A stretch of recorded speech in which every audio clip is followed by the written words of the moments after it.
I'm going to teach you how to sublimate a pillow. So I pulled together a design, a He Is Risen design. It's actually on the pillow right behind me, if you guys can kind of see that. So I'm going to teach you how to sublimate a pillow from beginning to end. And so this design I'm actually giving to you for free, so you can pop down in the description and grab that up, but I want you to be able to create your own thing. So I'm going to walk you through how to do that. If you are new here, you are Crafting with Kim Byers, let's hop into it. So this is the pillow design that I'm giving you guys for free, but if you want to create your own thing, this is what you do. You go to a service like Canva, it's free, and then you create 2 templates. You want one that is the size of your actual pillowcase. So this is an 18 by 18 if you're using Cricut. So we'll just do 18 by 18, create new design. We have a blank template. Then we're going to go over and do the exact same thing again, but for an 8.5 by 11. So the 8.5 by 11 is the size of the sheet of paper that you're going to be printing on your Sublimation printer.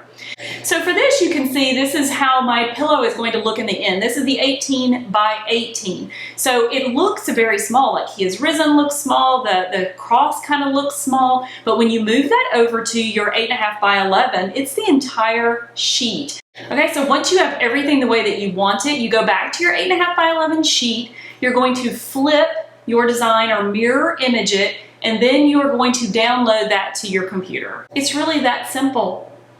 Once you've downloaded these designs, you're then going to open them up and send them to your printer. Now this is important. So when you send them to your printer, bring up your dialog box and you're going to do 2 things. You're going to make sure you look at scale and you're going to make sure that it's 100% scale. And the next thing you want to do is look at media quality and you want to choose a photo quality print. So I'm using photo matte, and then that automatically brings it to best. If you don't do this function, it's going to think you're printing a work document and it's going to hoard up all that ink and it's not going to give you good ink on your sublimation print. Okay, now for the fun part. So you see we pulled this off the printer. Just remember that sublimation prints look a little faded. They don't look as crisp until you apply heat.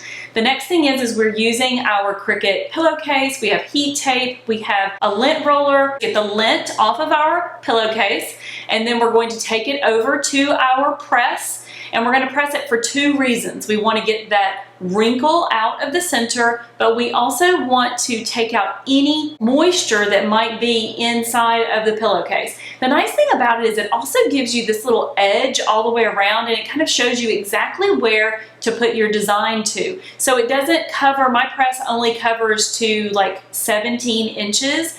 And so I've got like an inch on either side, maybe 16 inches, and I have an inch on either side. So this is going to give me that nice little rim. The next thing is we want to cut out, or not cut out, tear out our sublimation print. You don't just want to use the sheet as it is because it can leave press marks. So now that we've torn everything out, the next thing we want to do is lay it onto our pillowcase face down, and then we're going to use heat tape to secure everything. And so in some cases, I like this one, I have the 2 overlapping a bit, so you just need to get as close to each design as absolutely possible. Now once we've secured it, we'll take it back over to the press, and then we will do this on 385 for 60 seconds. And then the fun part, right? The fun part is the big reveal. Let's see what this is going to look like.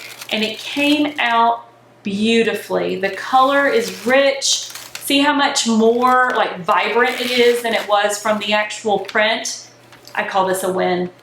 Don't forget to pop down and get your design. Okay guys, so I hope you enjoyed those, and I will pop up here some more Easter craft ideas, and I will see you in the next video.